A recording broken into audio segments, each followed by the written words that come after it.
विपक्ष के नेताओं को जब अपना कोई नया प्रोडक्ट लॉन्च करना होता है, यानी अपने शहजादे या शहजादी को राजनीति में उतारना पड़ता है, तो ऐसा लगता है कि सिर्फ इस भारतीय संस्कृति, भारतीय जीवन मूल्यों और भारतीय परंपराओं के साथ साथ आस्था के केंद्र और आध्यात्म के केंद्रों पर हमला करना उनके लिए शायद नियति बन जाती है। जो कांग्रेस को अपना प्रोडक्ट लॉन्च करना पड़ा, जो एक तरह से फेल्ड प्रोडक्ट था, उसने हिंदुत्व को गाली देना शुरू कर दिया और उससे पहले राम जन्मभूमि के विरोध करने के लिए 25 वकीलों की फौज खड़ी कर दी।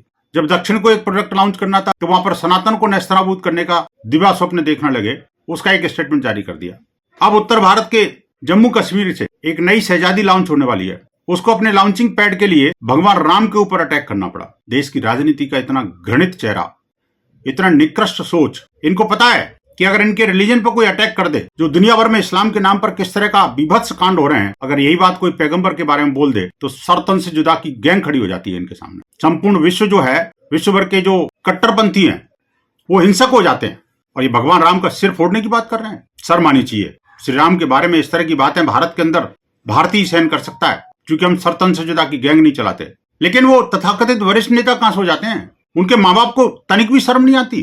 क्या राजनीति में उनको लॉन्च करने के लिए यही लॉन्चिंग पैड मिला कि राम को गाली दो, सनातन को गाली दो, भगवा को गाली दो, हिंदुत्व को गाली दो, हमारे आस्था के केंद्रों को गाली दो? एक शब्द बांग्लादेश में नहीं बोलेंगे। वहां किस तरह के बीभत्स कांड हो रहे हैं, कितने सारे मंदिरों को, मूर्तियों को जलाया जा रहा है, तोड़ा जा रहा है, कितने सारे हिंदुओं को, महिलाओं को इस्लाम के नाम पर, जिहाद के नाम पर और काफिर फोबिया के शिकार बनके इस तरह से जेनोसाइड किया जा रहा है, उस पर एक शब्द नहीं बोलेंगे। शर्म आनी चाहिए।